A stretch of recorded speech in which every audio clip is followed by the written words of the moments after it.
A young Turkish catastrophe in 2 scenes. The Minister for Fine Arts, to whose department had been lately added the new subsection of electoral engineering, paid a business visit to the Grand Vizier. According to Eastern etiquette, they discoursed for a while on indifferent subjects. The minister only checked himself in time from making a passing reference to the marathon race, remembering that the vizier had a Persian grandmother and might consider any allusion to a marathon as somewhat tactless. Presently, the minister touched the subject of his interview. Under the new constitution, are women to have votes? He asked suddenly. To have votes? Women! Exclaimed the vizier in some astonishment. My dear Pasha, the new departure has a flavor of the absurd as it is. Don't let's try and make it altogether ridiculous. Women have no souls and no intelligence. Why on earth should they have votes? I know it sounds absurd, said the minister, but they are seriously considering the idea in the West. Then they must have a larger equipment of seriousness than I gave them credit for.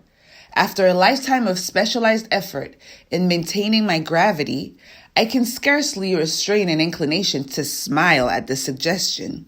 Why, our women folk in most cases don't know how to read or write. How could they perform the operation of voting? They could be shown the names of the candidates and where to make their cross. I beg your pardon, interrupted the vizier. Their crescent, I mean, corrected the minister. It would be to the liking of the young Turkish party, he added.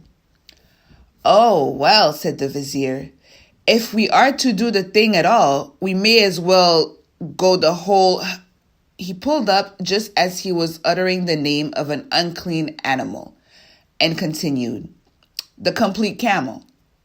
I will issue instructions that women folk are to have votes. The poll was drawing to a close in the Lekumistan division. The candidate of the Young Turkish Party was known to be 300 or 400 votes ahead, and he was already drafting his address, returning thanks to the electors. His victory had been almost a foregone conclusion, for he had set in motion all of the approved electioneering machinery of the West. He had even employed motor cars.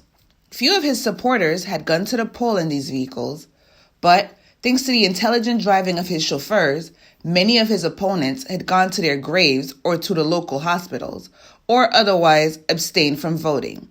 And then something unlooked for happened. The rival candidate, Ali the Blessed, arrived on the scene with his wives and womenfolk, who numbered roughly 600. Ali had wasted little effort on election literature, but had been heard to remark that every vote given to his opponent meant another sack thrown into the Bosphorus. The young Turkish candidate, who had conformed to the Western custom of one wife and hardly any mistresses, stood by helplessly while his adversary's poll swelled to a triumphant majority. Christabel Columbus, he exclaimed, invoking in some confusion the name of a distinguished pioneer. Who would have thought it? Strange, mused Ali. The one who harangued so clamorously about the secret ballot should have overlooked the veiled vote. And, walking homeward with his constituents, he murmured in his beard an improvisation of the heretic poet of Persia. One rich in metaphors, his cause contrives, to urge with edged words, like Kabul knives.